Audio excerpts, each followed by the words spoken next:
Hello everyone, myself Ritesh Tiwari, lecturer RK Group of Institution, Naini Prayagraj.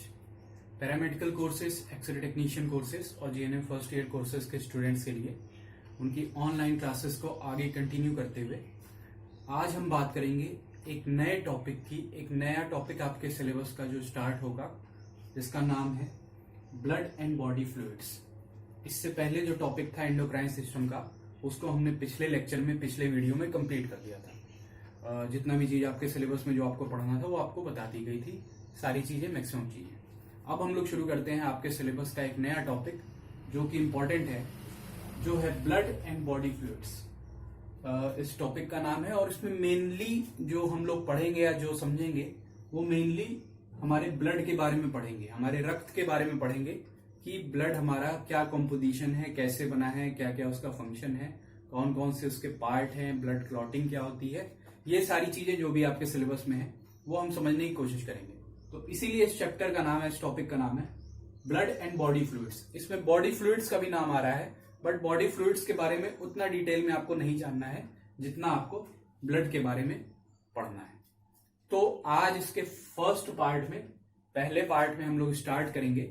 तो इसमें हम देखते हैं इंट्रोडक्शन कि क्या है बॉडी फ्लूइड्स और क्या रोल है इसका, क्या है इसका एक परिचय हम लोग जो है छोटे में आज समझने की कोशिश करते हैं और इसको स्टार्ट करते हैं। तो पहला पॉइंट देखते हैं, body is formed by solids and fluids. ये पहला पॉइंट आपको समझ में आ रहा है कि हमारा जो ये शरीर है, हमारी जो ये बॉडी है, ये मुख्यतः मेनली दो चीजों से मिलकर फॉर्म हुई है, बनी हुई है।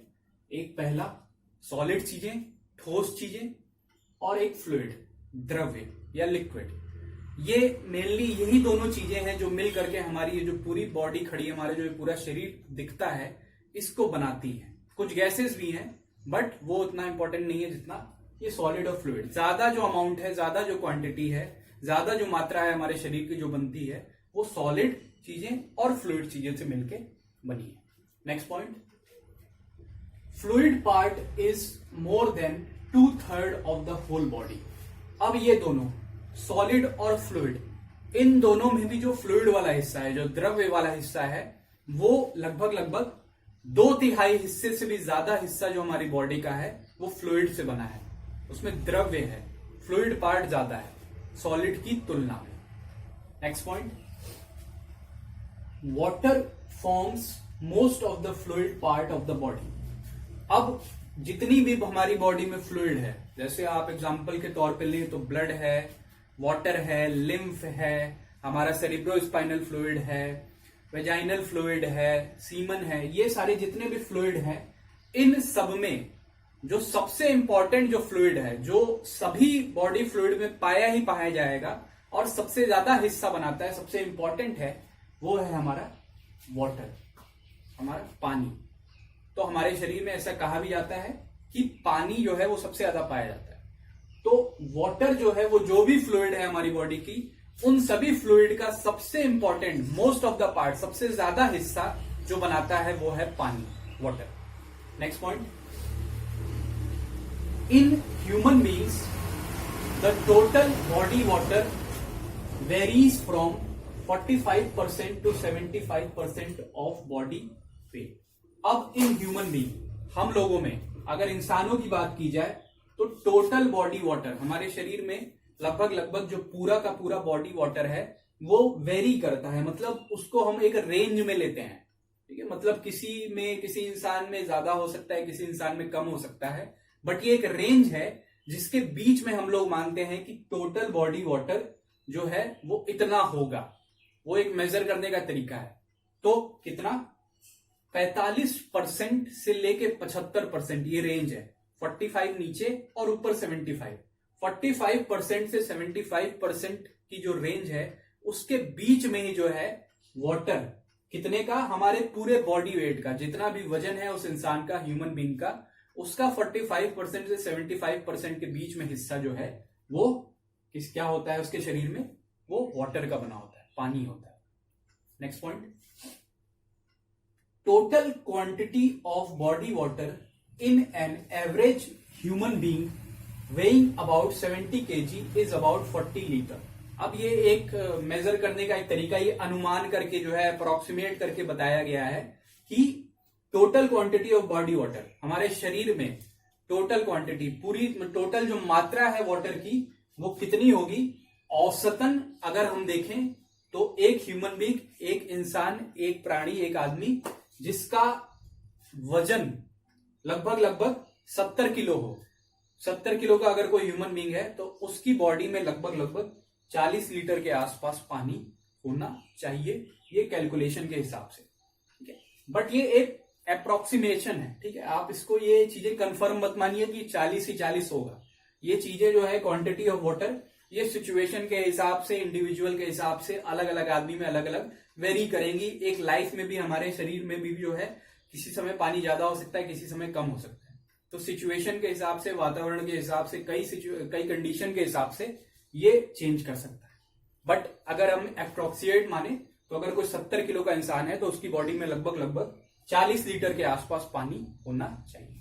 Next point, body fluids helps in maintaining homeostasis of the body. अब देखते हैं कि जो बॉडी फ्लूइड है या वाटर है या जो ब्लड है, इनका क्या बेसिक रोल है, क्यों हमारे शरीर के लिए इतना इंपॉर्टेंट है। तो ये इस पॉइंट में पता चल रहा है कि जो बॉडी का जो फ्लूइड है हमारा, वो मेंटेन करने में किस चीज का, होम्योस्टेसिस, हमारी बॉडी की जो होम्योस्टेसिस है उसको मेंटेन करने में मदद करता है। इस टर्म से आप लोग अब परिचित हो चुके हैं, पहले भी बताया जा चुका है। होम्योस्टेसिस मतलब बॉडी का बैलेंस। अगर हमारी बॉडी में जो फ्लूइड्स हैं, वाटर है, उसका बैलेंस, उसका संतुलन गड़बड़ होगा तो शरीर का जो होम्योस्टेसिस है वो पूरा का पूरा क्या हो जाएगा, पूरा का पूरा बिगड़ जाएगा। जो भी फंक्शनिंग, नॉर्मल फंक्शनिंग कर रहे हैं सारे ऑर्गन, सारे सिस्टम, वो भी डिसबैलेंस हो जाएंगे। इसलिए ये इंपॉर्टेंट है।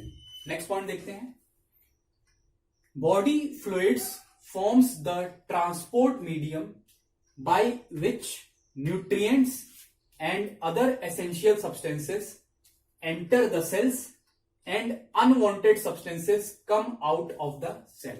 अगला जो बॉडी फ्लूइड का इंपॉर्टेंट रोल है वो क्या है, बॉडी में जो भी फ्लूइड्स हैं, मेनली वाटर और ब्लड, वो क्या करते हैं, वो एक प्रकार का ट्रांसपोर्ट मीडियम का काम करते हैं। ट्रांसपोर्ट, यातायात का साधन, यातायात का साधन, एक जगह से दूसरी जगह चीजों को पहुंचाना। तो क्या ट्रांसपोर्ट करते हैं, इन्हीं की मदद से, बॉडी फ्लूइड की मदद से क्या होता है, जो भी न्यूट्रिएंट्स, जो भी भोजन हम लोग ले रहे हैं, उस भोजन में से जो भी न्यूट्रिएंट, जो भी पोषक पदार्थ हमें मिल रहे हैं, वो बॉडी के हर एक सेल तक पहुंचाना। न्यूट्रिएंट के साथ साथ और भी सारी जो एसेंशियल सब्सटेंसेस, जो जरूरी चीजें हैं बॉडी के लिए, बॉडी की सेल्स के लिए, टिश्यू के लिए, उसको एक जगह से दूसरी जगह ट्रांसपोर्ट करने का काम क्या है, वो किसकी मदद से आते हैं, हमारे बॉडी के फ्लूइड की मदद से। और बॉडी फ्लूइड्स में भी मेन क्या, हमारा ब्लड और वाटर। तो वो उनको क्या करते हैं, न्यूट्रिएंट्स और एसेंशियल सब्सटेंस को हर एक सेल तक, सेल के अंदर एंटर कराते हैं, सेल के अंदर प्रवेश कराते हैं, और हर सेल से, हर टिश्यू से कुछ अनवांटेड सब्सटेंसेस, मतलब जो बेकार चीजें जो सेल के अंदर क्या हो रही है, जिसकी जरूरत सेल को नहीं है, उसको क्या करते हैं, सेल से ला करके बाहर, वहां से हटा करके और हमारे शरीर से बाहर निकालने का काम भी ये बॉडी फ्लूइड करते हैं। तो जरूरी चीजों को पहुंचाना और कूड़ा कचरा और बेकार की चीजों को वहां से सेल से लाना, ये दोनों ही का काम क्या है, बॉडी फ्लूइड हमारी बॉडी में करते हैं। Next point, water inside the cells forms the medium for various metabolic reactions which are necessary for growth and functional activities of the cell। अब water inside the cell, हर, आपको पता है, cell आपने पढ़ रखा है कि हर एक सेल जो भी हमारी बॉडी का है उसके अंदर कुछ वाटर पाया जाएगा, जिसको हम लोग इंट्रासेलुलर फ्लूइड बोलते हैं, जिसमें वाटर भी होता है, उसके बारे में आगे बात होगी। तो सेल के अंदर जो वाटर है, जो पानी है या जो फ्लूइड है, वो क्या करता है, वो एक मीडियम, वो एक वातावरण प्रोवाइड करता है सेल को, जिसके अंदर क्या है, सेल के अंदर चलने वाले अलग अलग मेटाबॉलिक रिएक्शंस, सेल के अंदर हर समय क्या है, अलग अलग प्रकार के मेटाबॉलिक रिएक्शंस चल रहे हैं, केमिकल रिएक्शंस चल रहे हैं, जिसमें कुछ चीजें बन रही हैं, कुछ चीजें टूट रही हैं, जिसकी वजह से क्या करता है, सेल आगे सर्वाइव कर पाता है, अपनी एनर्जी बनाता है, अपने ग्रोथ के लिए ये सारे रिएक्शंस जरूरी हैं। तो अगर सेल के अंदर जो वाटर है उसकी मात्रा डिसबैलेंस होगी तो ये रिएक्शंस भी क्या हो जाएंगे, ये गड़बड़ हो जाएंगे। और ये रिएक्शंस गड़बड़ हो जाएंगे तो ये किस लिए जरूरी है, सेल का सारा ग्रोथ, सेल का सारा विकास और सेल की सारी जो है जो क्रियाएं चल रही, जो एक्टिविटीज चल रही है, कार्य जो सेल कर रहा है, वो सब भी क्या हो जाएगा, वो सब भी डिस्टर्ब हो जाएगा अगर उसके अंदर का वाटर उसमें नहीं होगा या कम मात्रा में होगा। Next point, water plays an important role in the maintenance of normal body temperature. इसके अलावा ये भी आपको पता है कि वाटर, जो पानी है हमारे शरीर में, वो एक बहुत इंपॉर्टेंट भूमिका निभाता है किस चीज में, हमारे शरीर के टेम्परेचर, हमारे शरीर के तापमान को नॉर्मल, सामान्य बनाए रखने में हमारे अंदर जो पानी, जो फ्लूइड मौजूद है, उसका भी बहुत इंपॉर्टेंट रोल है। तो ये हुआ कुछ परिचय की बात कि बॉडी फ्लूइड इतना क्यों इंपॉर्टेंट है हमारी बॉडी में और इतना ज्यादा हिस्सा क्यों बनाता है ये। अब नीचे यहाँ पे एक छोटा सा फ्लो चार्ट बना है, उसको समझिए। ये क्या है, ये कुछ नहीं है, कंपोजिशन बता रहा है बॉडी फ्लूइड्स की। बॉडी फ्लूइड्स, जितनी भी बॉडी फ्लूइड्स हमारे बॉडी में, जिनका मैंने नाम लिया, जो भी बॉडी फ्लूइड्स हमारी बॉडी में, शरीर में प्रेजेंट है, उसमें मुख्यतः वो मेनली दो चीजों से बने हैं या दो चीजें उनमें पाई जाती हैं। एक हिस्सा जो उनका है, जो ज्यादा बड़ा हिस्सा है, वो क्या होगा, वाटर। जितने भी बॉडी, कोई भी ऐसा बॉडी फ्लूइड नहीं है जिसमें वाटर ना पाया जाता हो। तो एक हिस्सा, तो बड़ा हिस्सा क्या हो गया, जो बना होता है पानी से या जो पानी होता है। और वाटर के अलावा क्या, फ्लूइड है, लेकिन उनके फ्लूइड के अंदर भी क्या है, कुछ सॉलिड चीजें, ठोस चीजें होंगी। तो एक तो वाटर हो गया जो बिल्कुल लिक्विड है, उसके अंदर कोई सॉलिड नहीं, और एक हिस्सा वाटर से अलग जो सॉलिड है, जो ठोस है। अब ये जो सॉलिड चीजें बॉडी फ्लूइड के अंदर है, बॉडी फ्लूइड को बनाती हैं, उन सॉलिड चीजों में भी दो चीजें हैं, दो हिस्सों में बटा है। एक आपको दिख रहा है इधर, ये लिखा है ऑर्गेनिक सब्सटेंस, और दूसरा इधर लिखा है इनऑर्गेनिक सब्सटेंस। तो सॉलिड में दो चीजें हैं, ऑर्गेनिक सब्सटेंस और इनऑर्गेनिक सब्सटेंस। ऑर्गेनिक सब्सटेंस और इनऑर्गेनिक सब्सटेंस क्या है, ये आपको पता है।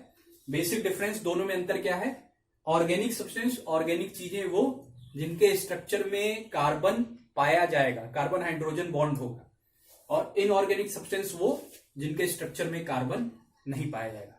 अगर एग्जांपल देखें तो हमारी बॉडी के अंदर ऑर्गेनिक सब्सटेंस में क्या क्या चीजें आती हैं, glucose, carbohydrate, protein, fat, hormones, enzymes, ये जो भी नेचुरली ये चीजें हमारी बॉडी में प्रेजेंट है, ये सारे ऑर्गेनिक सब्सटेंस में आते हैं, एटसेट्रा। इसके अलावा और भी कई सारी, ढेर सारी चीजें। और इनऑर्गेनिक सब्सटेंस में अगर बात करें तो वो सारी चीजें, वो सारे सब्सटेंस जिनमें कार्बन नहीं होगा। तो इसमें आपके जो भी हमारी बॉडी में मिनरल्स हैं, sodium, potassium, calcium, magnesium, chlorine, etcetera, इसके आगे भी बाइसल्फेट, बाइकार्बोनेट, फॉस्फेट, ये सारे जितने भी मिनरल्स वाले हैं वो ऑर्गेनिक सब्सटेंस में आते हैं।